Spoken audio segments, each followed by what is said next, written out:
या टेल्स?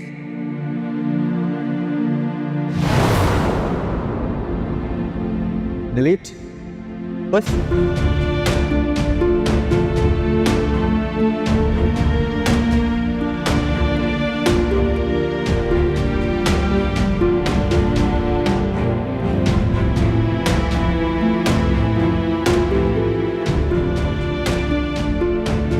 अब कैसे यकीन कर लूं कि और सेव नहीं किया? ये तुम्हारे पास यकीन करने के अलावा और कोई ऑप्शन नहीं है हरीम बीबी।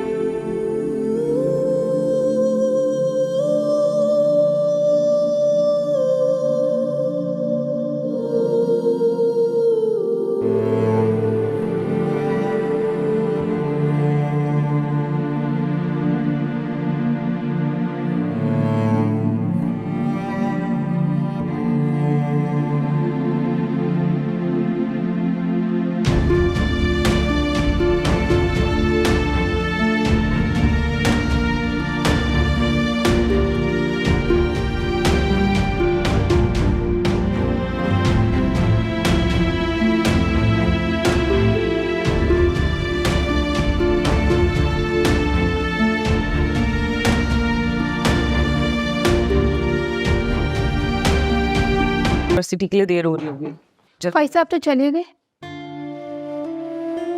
क्या बिना नाश्ते की? जी वो कह रहे थे कि वो वहीं नाश्ता कर लेंगे। उनकी क्लास निकल रही थी, वो लेट हो गए थे। उस वक्त आप बेगम साहिबा का नाश्ता बना रही थी। कोई बात नहीं, बस जल्दी से टेबल पर ले जाओ सारा सामान। मुझे डैडी और रेहान भाई का नाश्ता भी रेडी करना है।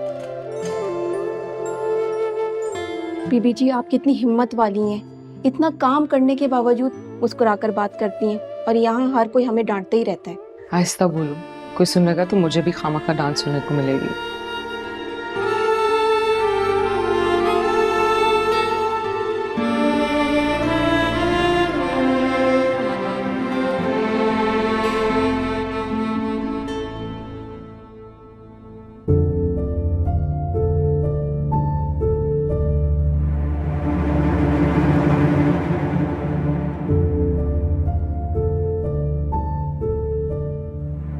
जी मम्मी।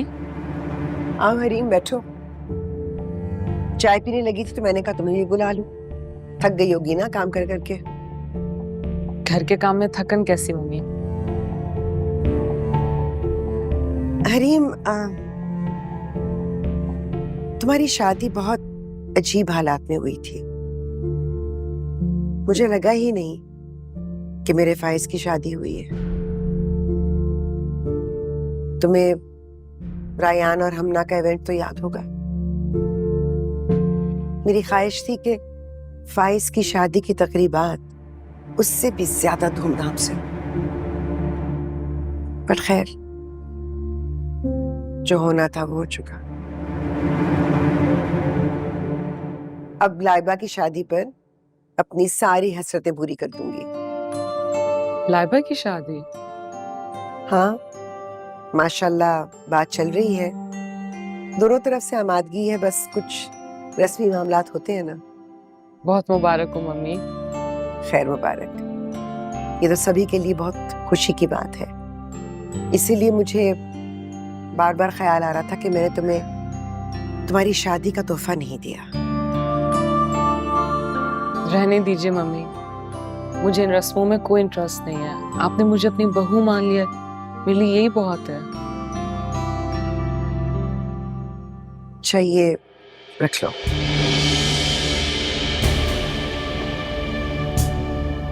ये क्या है? अब तुम मुझसे सवाल जवाब भी करोगी? नहीं नहीं, बिल्कुल भी नहीं मम्मी। लेकिन बताए तो सही, ये है किस लिए? मैंने कहा ना तुमसे, तुम्हारी शादी पर तुम्हें तोहफा नहीं दिया, इस बात का मुझे दुख है। और मैं चाहती हूँ कि अब तुम घर में आ गई हो तो तुम्हें इस बात का एहसास दिलाऊं कि एतबार, मोहब्बत, अपनाइयत क्या होती है। पूरे 5 लाख हैं, संभाल कर रखना, मुलाजिम पर भरोसा मत करना। ये ये तो बहुत ज्यादा रकम है मम्मी, मैं कहाँ संभालती फिरूंगी। हरीम, तुम किसी छोटे से मकान में बहू बनकर नहीं गई हो, हमारे घर में हमारी बहू बनकर आई हो। तो इतनी हकीर सी रकम को तुम नहीं संभाल सकती? मैं आइंदा इस किस्म की बात तुम्हारे मुंह से ना सुनूं। और एक बात और, इस बात का फायद से जिक्र करने की कोई जरूरत नहीं है। यह हमारा मामला है, सास और बहू का। किसी दिन लंच का प्लान बनाते हैं और उसके बाद बहुत सारी शॉपिंग करेंगे, ठीक है ना? उठा लो, यही ना रह जाए। जी।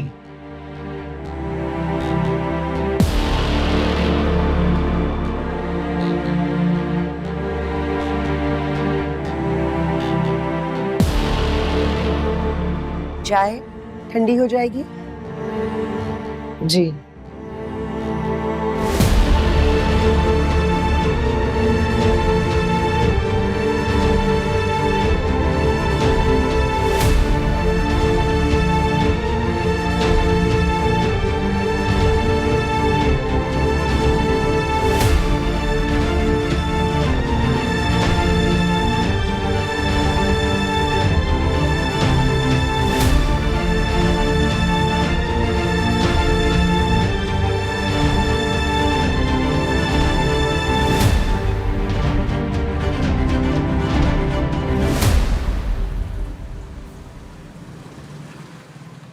वो तो नया बच्चा है, आप लोग तो समझदार है ना। कितना अर्सा हो गया आपको इस कंपनी में Mirza sahab? Is this your loyalty to the family? और तुम, कितनी वार्निंग्स दूं मैं तुम्हें?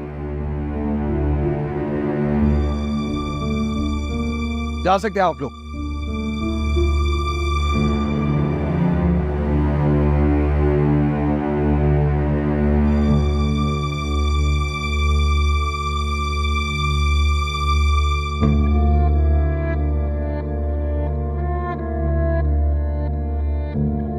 जिस दिन तुमने ऑफिस ज्वाइन किया था ना, बहुत खुश हुआ था मैं कि मेरी रिलीफ आई है, मेरा छोटा भाई आया है, मेरा राइट हैंड बनेगा।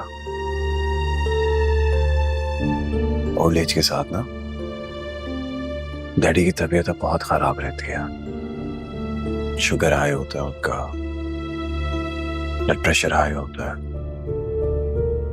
और ये हार्ट के इश्यूज तो ऑलमोस्ट मंथली होते हैं।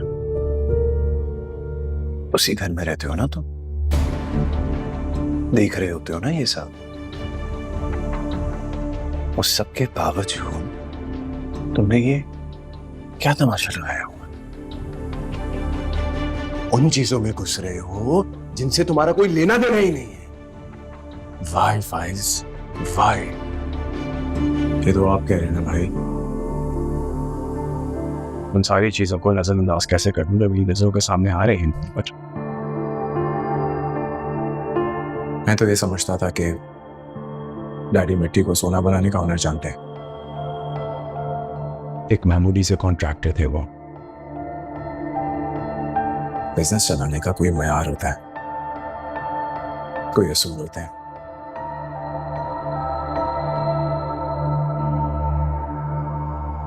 यहाँ तो अंधी नगरी मची हुई है।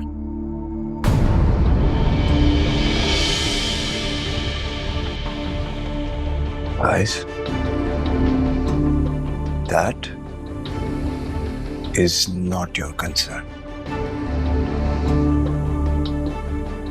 अगर तुम्हें ये सब बुरा लगता है ना, तो एक काम करो, यूनिवर्सिटी के बाद कोई मामूली सी जॉब ढूंढ लो, जहां तुम्हें मामूली सी सैलरी मिले, जहां तुम्हारा बॉस रोज तुम्हें जलील करे, क्योंकि तुम ना यही डिजर्व करते हो। ये सब बना है ना, ये जो इतना महंगा सूट पहना है तुमने, ये सब डैडी की जिंदगी की मेहनत है। और ये मेरा मुस्तकबिल है, और मैं अपने मुस्तकबिल को तुम्हारे इन रूल्स और तुम्हारी इन वैल्यूज के मद्देनजर नहीं लगने दूंगा। Is that clear?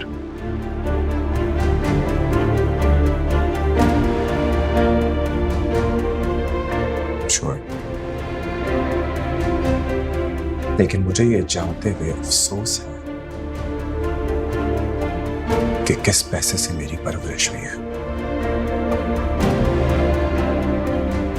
चलता हूं।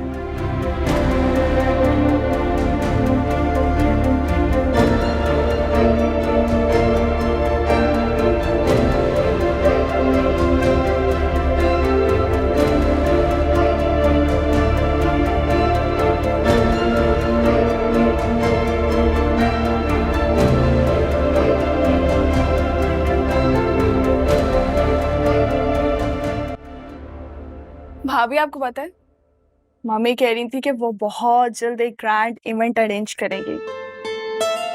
मेरी और वकास की एंगेजमेंट बहुत स्पेशल होगी।